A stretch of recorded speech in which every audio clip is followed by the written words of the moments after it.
Getting ready. Hi there. We welcome you to our third LinkedIn Live. It's entitled How to Create a Personal Vision. And we're going to emphasize the personal in this one. And I am John Firth. I am a executive coach, fast becoming a life coach, and a Vistage chair. And I'm here with my friend Larry. I'll let Larry quickly introduce yourself and we'll go into the topic. Larry Reines, I'm a consultant and I work on peer advisory groups with the Alternative Board. I'm the founder of Aaron Meyer Consulting Group, and we're helping small businesses help them achieve their dreams. Exactly. And my coaching business now primarily is working with entrepreneurs of small and medium-sized businesses and the occasional CEO.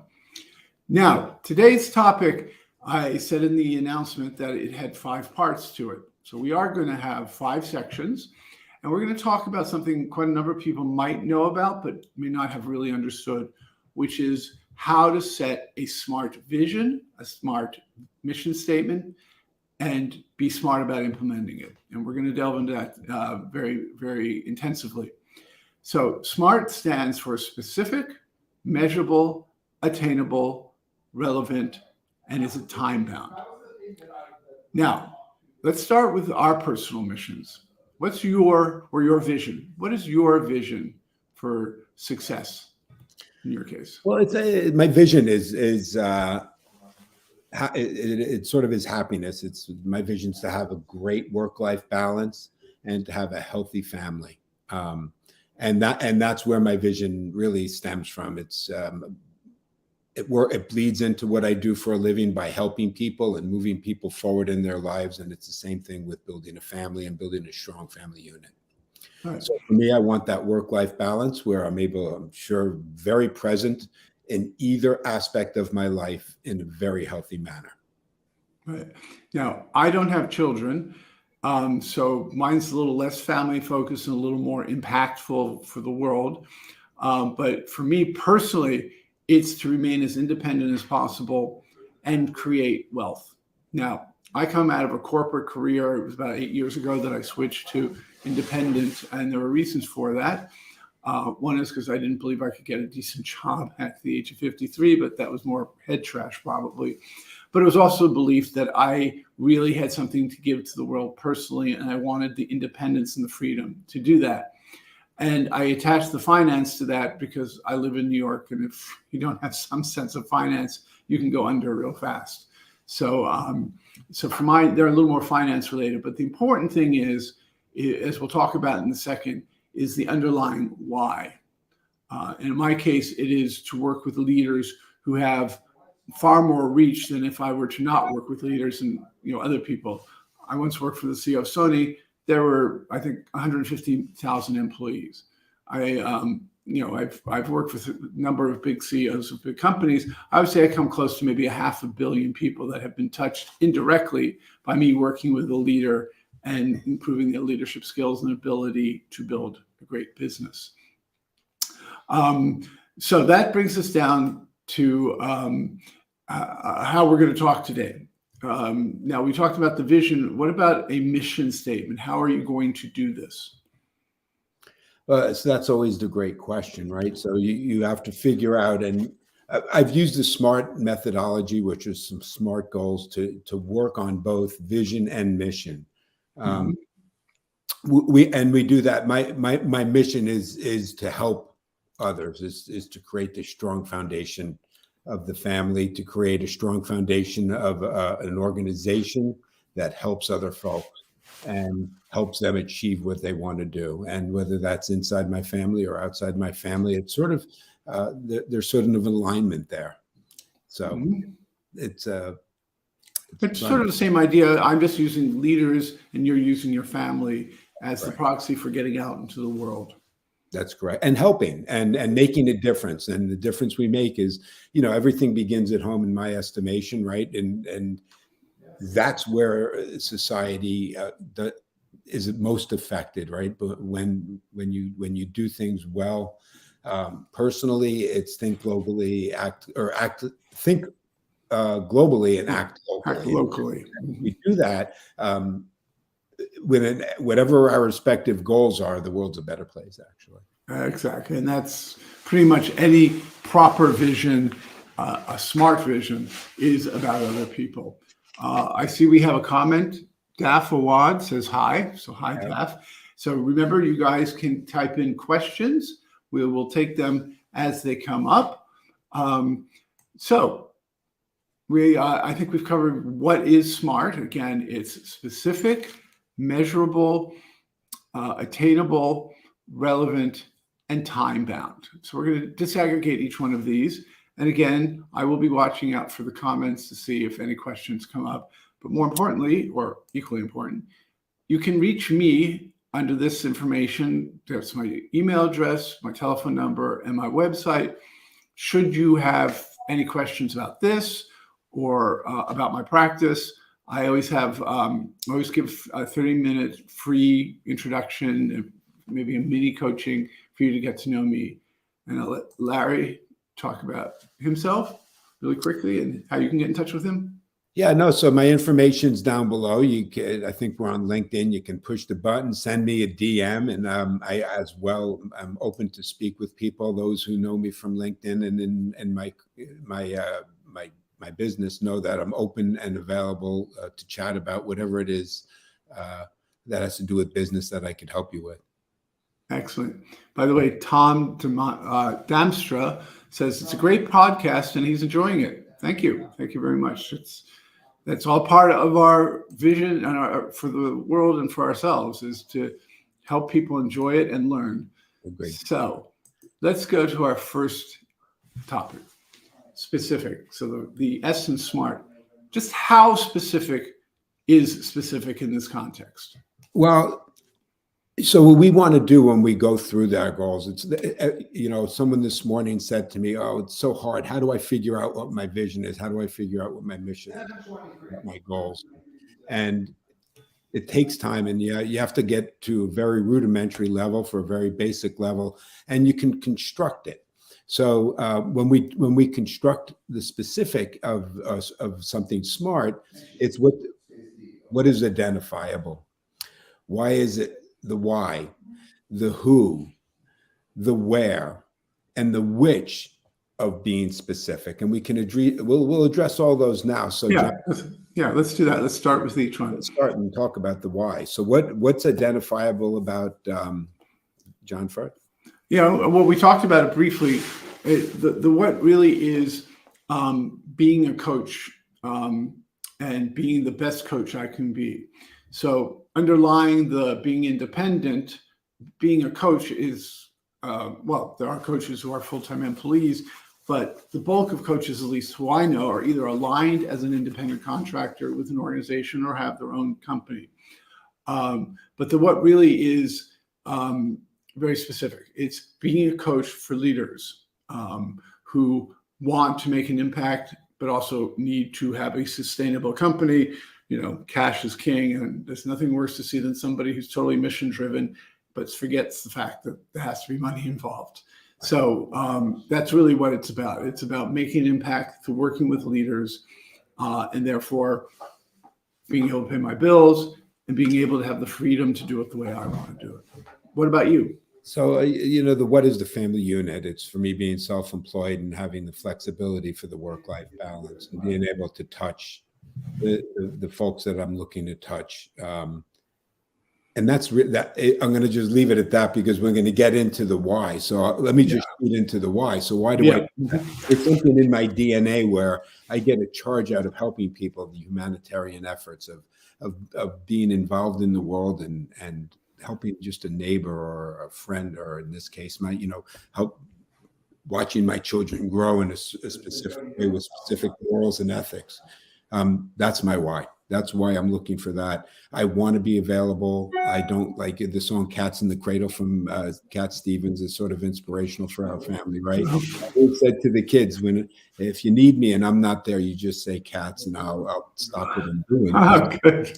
Well, time goes by fast in our lives, right? And but we want to do certain things, and you can't forget. And we follow shiny objects, and that's my why. Is don't follow the shiny objects and make sure that you're involved where you should be. It's your priority. Yeah, I'm a big shiny object guy, but I have learned as you mature that shiny objects are not always as shiny as they appear to be at first. For my why, it's because very clearly leadership or my success, there's a direct correlation. I always found that when I'm fulfilling my vision and my mission statement, which is to work with leaders, they appreciate it, and they appreciate it also in the form that they pay me. But it's a wonderful feeling when you see someone who actually listens and does it, to see the changes it makes. I mean, that is the greatest reward. Again, I still have to, I'm in New York City, I still have to pay a fairly hefty mortgage and a number of other things. And that's great, because certainly money is a way of somebody saying that you're of value to them. But the why is really when I see a CEO or an entrepreneur make a significant difference, not only in their business, but in their lives. And I'm talking about some very significant differences.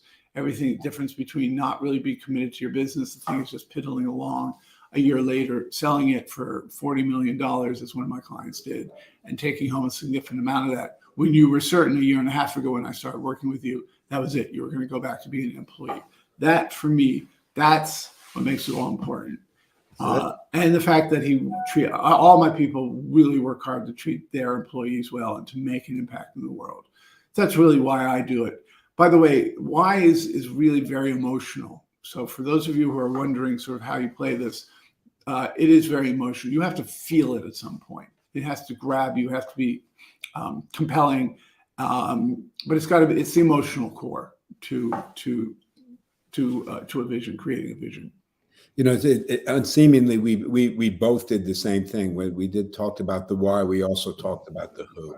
Right. And it's actually next on the, you check your boxes. It's why, who. We've hit the who of who it is that we're affecting, and we know why we're affecting them. And then the question, the next on the scale to say, is this really a specific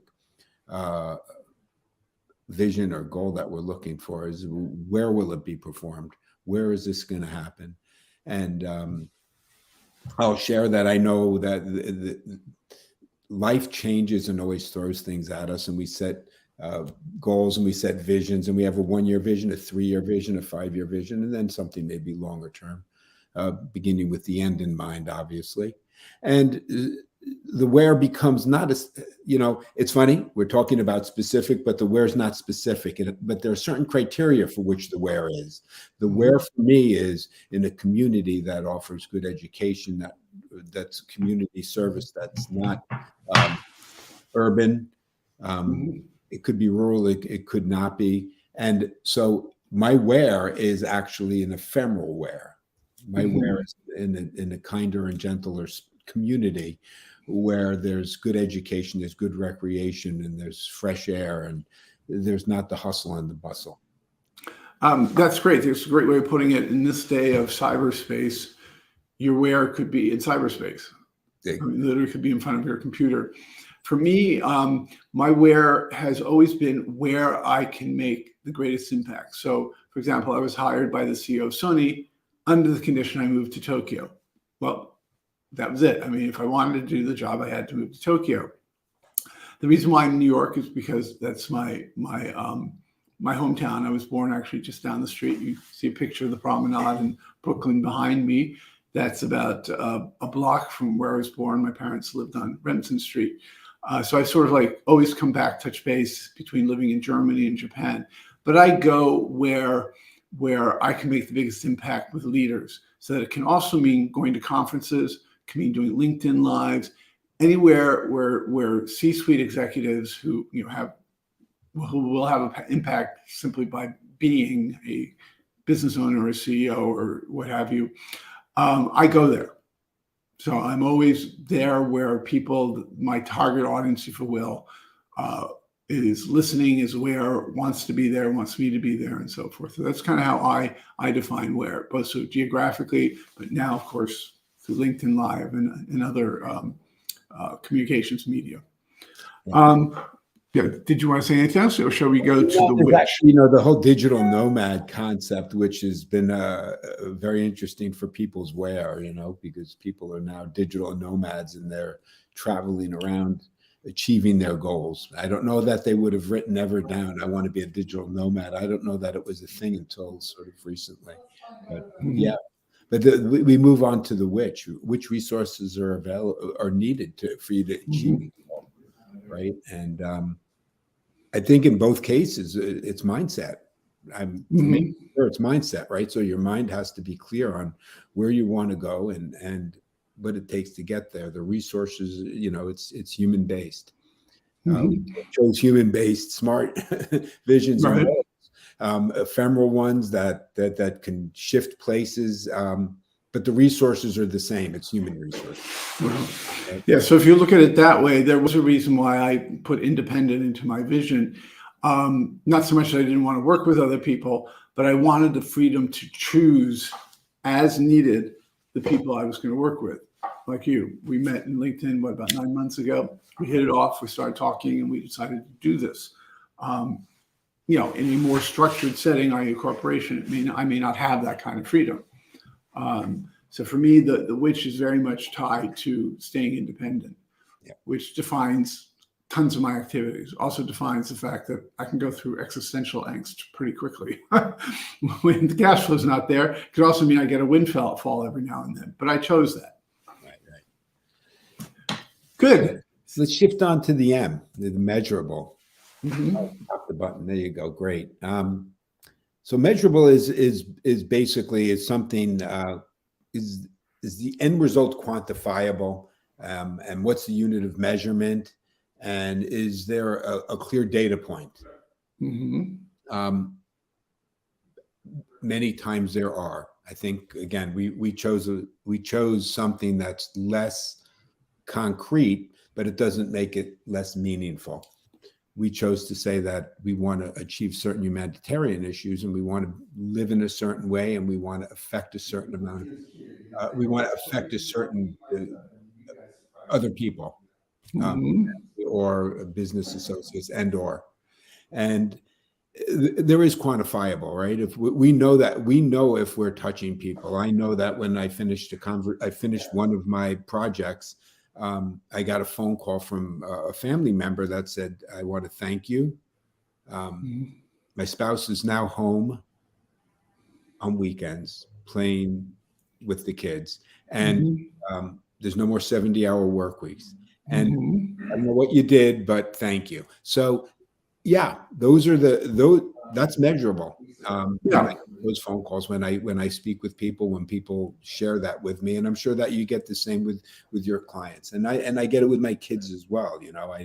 There's a certain amount of hours to work. If I was to say what's really measurable, the balance means that I can turn off from work and spend time where it's important. And as you said, that's easily measurable in hours.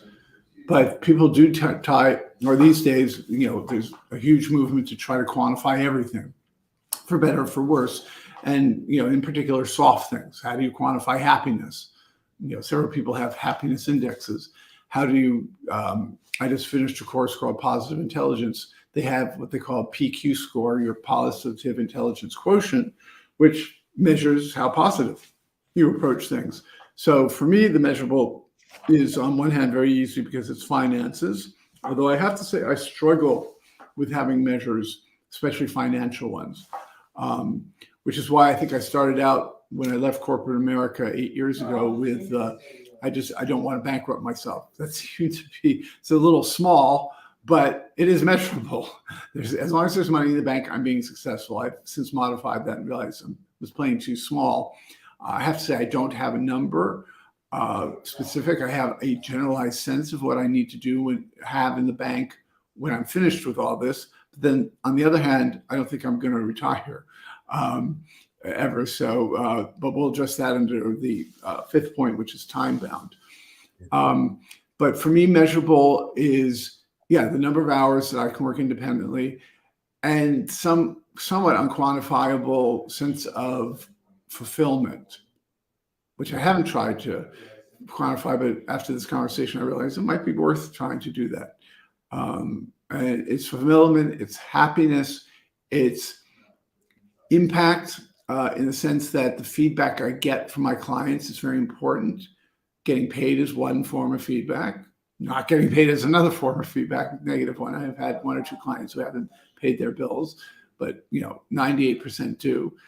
And then the other thing is that the feedback when I look at a client who starts totally uncommitted to their business or having faltered in their confidence and commitment, who then a year and a half later, for example, can sell his company for $40 million to a strategic investor, when really a year and a half ago wasn't even sure he was going to continue. So that's quantifiable. I mean, I can quantify that, and that does my soul good, and that's the emotional part. That's what I'm fulfilled. Right. So Anwar just brought up. Thank you, Anwar, for your comment. There are no shortcuts to success. There is absolutely zero, and I think one of the things where we address as we're going through this SMART concept is that we do, and we're going to hit it right now because if the question is attainable, and you're right, you have to get uncomfortable. We have to go outside of our comfort zone to get there. We can't do it if we only can reach what we can touch. Sometimes we have to reach more than what we can touch, and that's exactly what it is. And here it is. It's not impossible. And it's certainly not easy. And it might not work. You're right.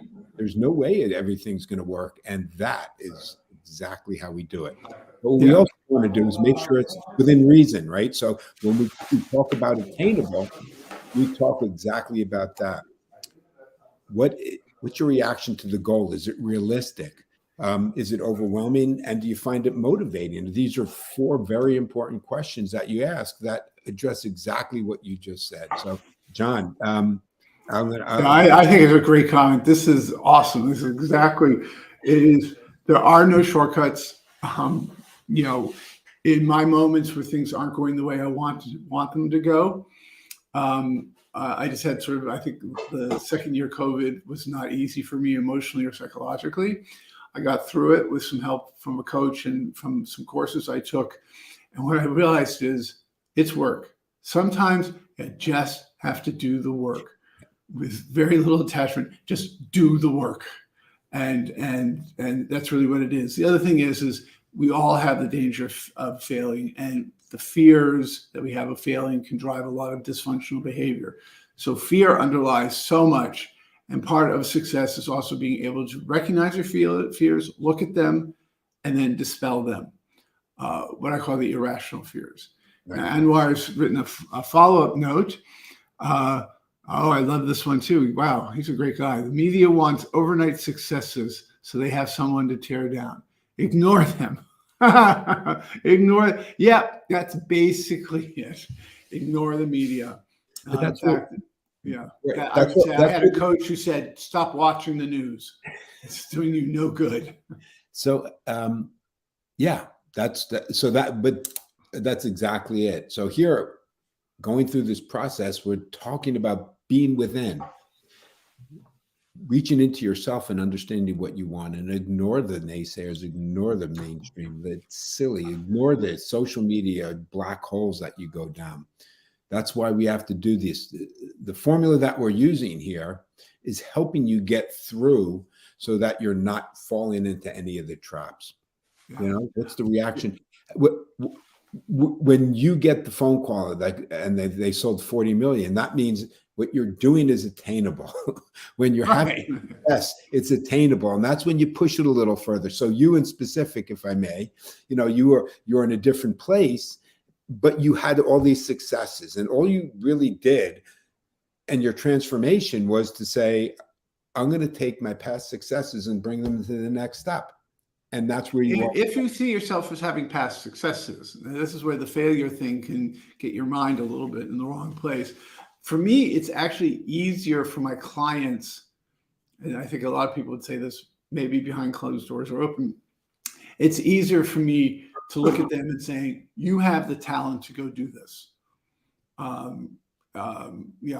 think we all have our crisis of confidence, but one reason why people take on coaches is Often they just need someone to bolster their confidence, and that takes many forms. It can take, explaining to them best practices. It can be just dialoguing with them at a deeper level, and so forth. But so there's a lot of courage, confidence, and commitment that goes into being attainable. For myself, I have worked with a coach who pushed me really, really hard. This is kind of a mini advertisement, but it's hard sometimes to see yourself so objectively that you can say, all right, this is attainable, but it's too easy. Or I really want this. I think one of the biggest dangers I've seen in my clients is they tend to suddenly believe, the media plays into this a little bit, oh, anything is possible. Hollywood tells us anything is possible. Well, that's a myth. Not everything is impossible. I can't fly with my arms. I'm not a bird. I mean, there's a lot that we are given by God or whoever that defines who we are and what we can do. So it takes a lot of self-awareness to be able to find that spot where you're having a stretch goal, that you're pushing yourself, and you may fail along the way, hopefully small failures, but you will have a sense of success because you've chosen a SMART goal. And I do say that's the part I struggle with my clients a lot, is trying to cool their heels when the media is saying, oh, you can achieve anything you want. And look at Jeff Bezos. If he can do it, anybody can do it. That's, those are all these myths that we as coaches have to skewer in the course of our working with a client. It's really funny because Baz Luhrmann has this thing, has a poem that was a song back in the 90s about suntan lotion. And one of the verses talks about, don't look at the fashion magazines. It's exactly what Amor said. It's not real. Fashion magazines, they're painting it, they're paintbrushing or whatever it's not real. Airbrushing. Airbrushing. They're airbrushing this Madonna. There was a Vogue cover once with Madonna looking wonderful. And then somehow the picture came out of what she really looked like before they did the touch up, and the veins were showing and the wrinkles were there. Come on, guys. That's. Yeah, that's not Zoom for me is always the untouched, unairbrushed me. I've gotten over being shocked about how I see and look, which means I'm more comfortable with myself, I guess. But yeah, I think one of the, a lot of the process that we go through as human beings is a maturing process. And one of the most important things to get over in the process of maturing is to realize you have to be yourself, all the warts and everything with it, and not be some built up concept in your head about the way it's supposed to be. In fact, again, I spend a lot of my time stripping my clients of their beliefs of the way it's supposed to be, as opposed to the way it is. That's why the Attainable build for me is really the most important part of this, personally, my work, is making them very aware that they have it inside them to probably attain more than they're attaining, get them on board with that. And then we're going to come to the next things relevant and time bound, that you get them sort of on board with how they're going to do this, by when are they going to do this, and so forth. So you have to remember also that you're choosing your clients, right? Yes, I am. I do. Mutual selection process that we go through, where like sometimes when I speak to prospects who don't become clients, it's because that their attainable is not attainable. No, it's not far reaching. It's actually in the it's not far reaching. Okay, it's the opposite. It's like they're satisfied with where they are, and they don't need more for tomorrow, and and it's okay. So they've achieved where they want to be, and they're not going that extra yard. And if they're not going that extra yard, engaging either one of us, probably it's not in our wheelhouse, because we're looking to help people take the next step, right? That's one of the things that I brought. You'd asked me when, pre going live, like, what's my motto? And I said, well, I did it just the other day. I came up with just one step away. And it resonated a little bit with me, because I feel that people are just one step away where they want to be. And sometimes they don't know how to take that one step. And what we do, we bring them the one step, or we show them the one step, or we take the fear away that's keeping them from taking that step. So So yeah, Yeah, that's it's a small step for man. It's a big step for mankind. giant leap for mankind. Yeah, be courageous enough to take a leap. And That's sometimes you can only do it when you've got somebody there that you trust who is going to carry you forward a little bit. yeah, yeah.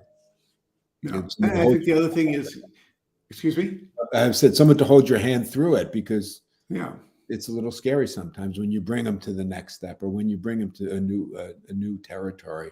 Or don't let go. Yeah. They've committed themselves to something, and you remind them, you hold them accountable to something that they've committed themselves to, knowing full well that there will be failures along the way, hopefully small ones, and that plans do change. But your mission, your vision of yourself, Correct. wavers very little.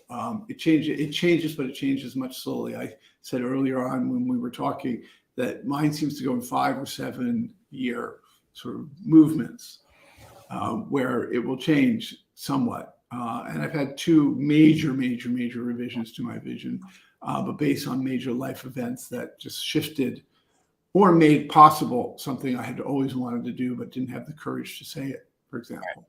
Right. So just say everyone out there hello on LinkedIn Live. It's good to have you on board and sharing this afternoon with us as John and I talk about SMART goals and visions. And we're through SMA going on to the next part. So John, let's talk. I'm just gonna show our contact information just so we have it. So if people quickly write down, probably the best thing is to look at our email addresses. I'm glad we're getting comments. This is our 3rd webinar, and we've already gotten 3 or 4 comments, which is awesome. Yeah. I wish it were often, but it's awesome right now. So let's go on to relevant. So explain this one to us, because this is the one I struggle with the most in terms of really understanding. Well, so relevance is, I've given my sharing of wanting family and humanitarian. If I had a goal that said I want to be a baseball player, I'm 61 years old, and it's just not relevant. No matter, it might be attainable. I might have some talent. It might be, it could be smart. It could pass every single barrier, but it's not relevant. I am not going to do that. That ship has sailed on me. So when we're thinking about where we want to be and where we want to go, unless we're relevant and we think about something that's within our scope of reality, that's what relevant really is, right? So does it further your objective, right? So is the timing appropriate for me to be a baseball player? Timing, I'm 50 years or 40 years past that. That's just not going to happen. And sometimes it's a matter of budget. Someone might say part of my vision is to go around the world. Well, you need budget for that. Do you have the money for that? Is it just, then it becomes a pipe dream. It's not real. So I saw a typo. I'm going to change how relevant can you make yourself, or how relevant is your vision to yourself? I think as I hear you speak, I think that's really the question is, oops, that's the wrong one here. To yourself, or how relevant is the vision to yourself, or to your resources, right? To the world. And the world's not ready for a 61-year-old baseball player right now. But you never know. Never. Media, although I've never read an article that says the world would be a better place if we have more 61-year-old professional baseball players, but who knows? Yeah, I guess I would also rephrase a little bit, which is how relevant is the choices you're making around specific, measurable, and attainable to that vision. That's the other thing, is what you're doing actually going to work? Is it relevant? So if I say I want to remain independent, make sure I build a nest egg, that I become wealthy because I'm working with leaders and because the value is so great. If I decide a leader is some 12-year-old wunderkind who suddenly played the stock market and made millions of dollars, I don't think it's that relevant to the ultimate mission, which is to make the world a better place. Yes, it'll be nice for the kid. I'm not even sure what I would do with him. Likewise, some Hollywood starlet would probably not really be a relevant client. So you define also who the who, why, what, and all that also by, is this really going to be what's going to make you successful and happy?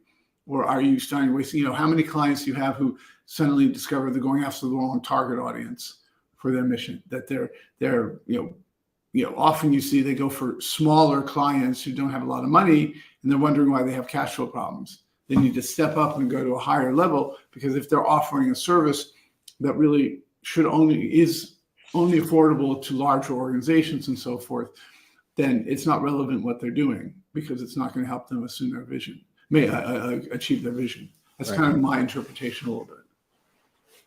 No, that's true. So that's what relevant is, right? So I think it makes sense that when you look at what you want for your vision, for your goals, for your mission, is it within? And again, it's taking away a lot of other things, but it's just saying, is it within? Is it financially and emotionally and geographically? So I guess what it's also doing is putting boundaries and saying, this is in, this is in, this is not.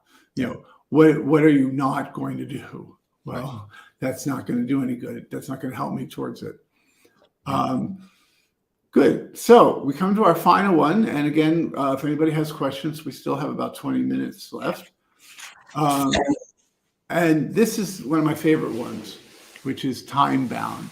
How short or how long is time bound? Now, we've mentioned time in a couple of contexts. I talk about, a vision for me usually lasts 5 or 7 years. That's time bound. But within that, there are all sorts of discrete goals, SMART goals, small milestones along the way that are time bound. But how detailed do you think that is? And what's your view of the time element in all of this? So here's the secret. This is the secret sauce. Okay, good. So time is very specific. There's usually an end date, a plan for it. And so the gift, what I call the secret sauce, is that you are able to take the tasks, you can focus on that. You know what sense of urgency you want, because if you have a time, I want this achieved by X, 3 years, then you know that along the way, you're going to have to take little bites, little bite after bite after bite. You're going to break it down into smaller pieces. And when you put your weekly task schedule together, what you need to accomplish for the week on Sunday or Monday, if you do it Sunday night or Monday morning, this is my goal for the week. Those tasks and things that you need to do to achieve your vision or goal need to be on your list. And you do it little by little. So it's so specific. It's down to what task you're doing. So after we get through this, we're able to say, now we know what our SMART goals are. What are the tasks we need? We know what our vision is. What do we have to do? What are our goals? What are our tasks? How do we address those? And then we schedule those out. And it could be by the week. It's certainly not by the day or the hour, but by the week, by the month, by the quarter. You have to start moving your goal forward. Right. And when you do that, right? If it's too ephemeral, in this case, before ephemeral was okay, now it's not. There's a different component of the whole process where we want to say, okay, time's important, and are we losing it or are we winning it? Because no matter what happens in our lives, guys, we could make money, we can lose money. You lose time, it never comes back, and you keep going forward. So you have to take your time and plan for it, and use the sense of urgency. And you need to make sure that that your important tasks are getting done. Yeah, I was just going to say. And it goes up, right? It goes Yeah, from we always talk about Envistage being, it has to, the things that you really have to track and be careful of as a leader are how important an issue is, an opportunity, a decision, and how urgent it is. The urgent part being the time bound, but the important, if it's important, there are important decisions that you really need time, but that's also going to be time bound. It just may not be a week, it may be a month or a year for certain certain decisions or actions. And the more I think about it, the more with my clients, in particular, the Vistage ones, this is a very important one, because more often than not, people will commit themselves to something and they really want to do it, but then suddenly a month later, when it was supposed to happen in that month, it didn't get done. This is really the heart of accountability when you're working with a client, which is, okay, you committed yourself to this. Did you do it by, March 31st? And if the answer is, well, I don't think I'm going to make it, then you ask why. And then it becomes one of those things of either you're going to feel a sense of urgency or you're not. Procrastination is a fact of life. And in fact, some people do very great things with procrastination. I myself have discovered the joys of procrastination. There's nothing like the fear that you're going to miss a deadline or you're going to miss, I have little numbers I've set for myself, talk about Measurable, the number of clients I want to have at any one time. And I'm below that measure right now. And I'm sweating bullets, but I've got a really big wheel going now. And I have my end goal in terms of the numbers. And yeah, not a day goes without me thinking, oh my God, I forgot to write that person. Oh, I should be doing this. It gives you the sense of, you've made a commitment to a number and to an activity. And if you miss it, the only person you have to blame is yourself. And so it's also the commitment and the accountability part in here. Right. So thank you. I was just going there because what you have to do is you're breaking down things for your time, what you're time bound on, into manageable chunks.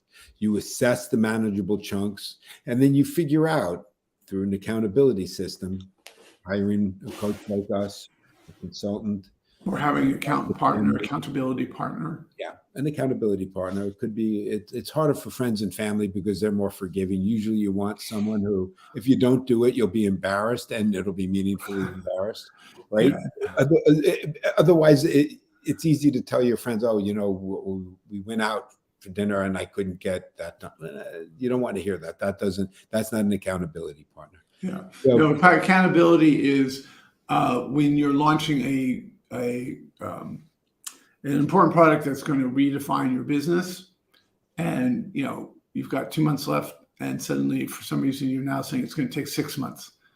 Right. That's when you go, okay, it's your life, it's your business, but this is the third time you've pushed it out. There may be some good reasons, but think about the impact this is going to have if you keep delaying a rollout. Yeah. As an example. So that's like the last part of so we went through the SMART, right? So what makes this really effective is the execution, right? So once you've spent the time and effort of writing things down and making sure it's there, you have to plan it out, right? You have to check on your progress with an accountability partner, and then you have to check your priorities to make sure that what you're working on still maintains your priority, because life changes. You move to Japan. Priority change. It's a shift. It doesn't mean it's the end of the world. It just means it's a little different.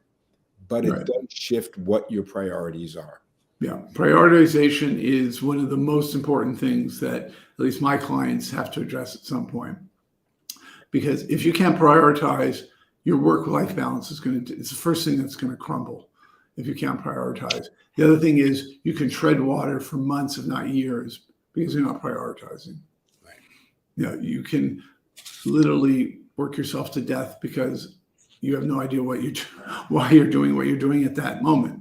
And if you can't answer that, or you come back with the answer like, it's nice to have, but not, and yet you're spending half your day on it, you're in trouble. But here's what's not to fear is that you get to control it. Right? Right? So you do get to control it. And if you take what you want to do and drop it into manageable chunks, I don't know why I heard this months ago, but I keep repeating it. How do you eat an elephant? one bite In at a small time. chunks. The small chunks. That's the way you address the things that you want to do as well, whether they're goals or visions. How do I achieve it? Oh my God, it's so far. Anwar was correct. Ignore the media and reach and don't be afraid to fail. So take it in small bites. Yeah. It doesn't hurt when you take it in small bites, and you all of a sudden turn around. I think it was the movie Cool Hand Luke. They were That's definitely a generation ago. Yeah, no, it was what, 70s, 60s or something else. And they were paving the road, and next thing you know, you turned around and there was a road, right? It started out as all dirt, and next thing you know, there was a road, asphalt, I think it was. But the point is that it was little by little they were making progress, and before you know it, they were done. And that's the same way you address your goals, your visions, your dreams. Yeah, exactly. And as I said, if you're going to fail, which you are, why not fail on a small level than on a grand level? And if you chunk it up, you may fail, quote unquote, whatever that might mean. It can mean many different things at one task along the way. But I think what people have to learn is that because you failed in one little task, if you haven't chunked it up, it looks like everything's a failure. One of the smartest things, I've heard a lot of smart things from smart people. Rosabeth Kanter, who was a professor at Harvard Business School, and I guess at one point the senior editor of the Harvard Business Review. I took a course with her years ago, and she said, all processes look like a failure in the middle. Well, yeah, if you've chunked it up, not everything's going to go according to plan. But if you haven't done that, people will say, that was a mistake. This is a failure. I'm stuck in this tunnel and there's no light ahead. Well, and you probably don't even know what the next steps are. But if you chunk it up, I can guarantee you that no process will ever feel like a failure or be a failure, because you're correcting little things along the way. And eventually there may be a time when you say, boy, okay, that was not a great idea. Right. You said failure. But I think the chances of failing at something you shouldn't have failed at are greater if you don't chunk it up a little bit and take it. I used to call it the salami strategy, where you take each piece of the salami and chuck it off. And once I learned that, then I really found I was achieving more specifically of what I wanted. Right. No, that's great. So I see you've put my name up. Again, feel free for anybody who's watching right now to get in touch with me at my email address, my telephone number. By the way, texts are the best way to get in touch with me for those who are interested. And then I invite you to go to my website and look at some of the intellectual capital I have posted and so forth. And Larry, I'll let you talk about yourself. No, I am. I've been talking all for the past hour. Guys, hey, reach out. I'm here to help and have a conversation as needed. Reaching goals. We talked about vision and how to create a personal vision, and I hope that we've set the stage for a systematic approach. Again, and we broke it down into, just like the elephant eating. We broke it down into little chunks, and you take it little by little, and you make sure that you follow the guidelines, and you're going to all of a sudden be a little surprised at how much you can accomplish. Yeah, and how successful you feel. And just creating your vision, right? I'm not even at the goal. Yeah, right. Well, of course, your vision of success is indeed, through this process, more likely to occur than if you don't go through the process we just discussed. Yeah. It's been my experience. But let's also not forget how compelling a vision is. Even if you haven't gone through this, a vision, if you can't shake it literally, it can be amazing what can happen. So you also have to be willing to dream big and to be big, regardless of whatever process you use to get there. I made a shift from being essentially a musician to being a businessman. I did an MBA. The number of people that couldn't believe that I took that risk, that I was willing to chuck everything overboard, quote unquote, do this other thing, it was too compelling. It was at that time, there was like no choice. I had no other choice. That came to me literally as a vision, like it's going to happen. And, I can't say I went through the rigor of a SMART, although I did think about it and sort of think about when I was going to do it and how it was all going to fit in. But that was such a compelling vision. So let's not underestimate also that those things that suddenly appear in front of your eyes, or an opportunity that suddenly crosses your path that you didn't expect. But the SMART thing really does help. I mean, you also have to stress test it and all that other stuff. So this is a great methodology for doing that.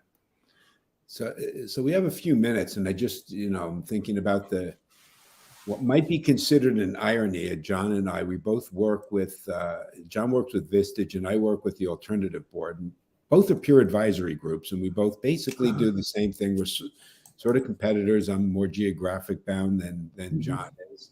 But we bring people and business owners together to help them exactly with this process of making sure they have their visions in place, a personal vision and a business vision. And then we hold monthly meetings and we hold people accountable. And it's funny because I think in both cases, we're not the ones holding you accountable, but your peers are. You're with your peers, and you're sitting in front with 8 people every month, the same 8 people who know what you promised you would do to further your business and to further your goal and to further your personal life and to create a better life for yourself. And they hold you accountable. And it's just, I think there's a number. I want to say that you make more money, you achieve more in your life when you're involved in a peer advisory group. Absolutely. I have debated whether or not I continue doing groups, but it's a level of sustainability and discipline that arises when you're part of a group. My private clients certainly achieve a lot. In some cases, they go faster. We have a saying actually at Vistage that if you want to go faster, go it alone. But if you want to go further, do it as a group. That's actually an African proverb. And that's the truth. I feel better about the people I work with in a group because they're with me for 2, 3, 4, 5 years. And you can see that, doing little snippets here and there, or doing one intensive 6 months, your journey is your entire life. And that journey has twists and turns, difficulties and easy things. And to have someone who knows you, not just one person, but a group, will buoy you and carry through. Not just for 6 months, for 6 years or 6 decades. I mean, I've met people who've been in groups for 25 years, and they attribute their success totally to the fact that they had a group that would catch them, that would give them ideas. So I'm all for the group thing, but there are some individuals who just can't get over themselves to work in a group because it requires a certain amount of openness and vulnerability. And it's okay, because that's one of the challenges we have when we curate a group, is to make sure that there's like personalities, that there's going to not be conflict, that we're pulling together people who are going to help each other and like each other. And the irony is, again, it's sort of when we talked about what our visions were to start this almost an hour ago, we both talked about helping others, and the peer groups are one of the other ways that we're helping others, and we're actually doing it by just bringing others together, and we're facilitating it. We're not doing it. We are not the doers in the process, because we're the beers. We're being something. We're being the facilitator. We're being a sounding board. We're being also an accountability partner. We're not necessarily doing a lot, right. But that's one of the secrets of leadership is better to be sometimes than to do. So be inspirational, be motivational, but don't do it. Just be it. And that sometimes is the secret between success and not success. But that's taking us into a whole bunch of other areas, which we may discuss in future webinars. I think that's a great place to end, unless you have anything else to say. I'm glad that we had some visitors. I still don't know how many showed up, but we got comments. And look for our next LinkedIn Live, which we'll put together in the next week or two and start advertising. So everyone stay safe, and we hope to see you soon and hear from you. Yes, and make a difference in the world and be successful and happy. Amen. Thank you. Thank you.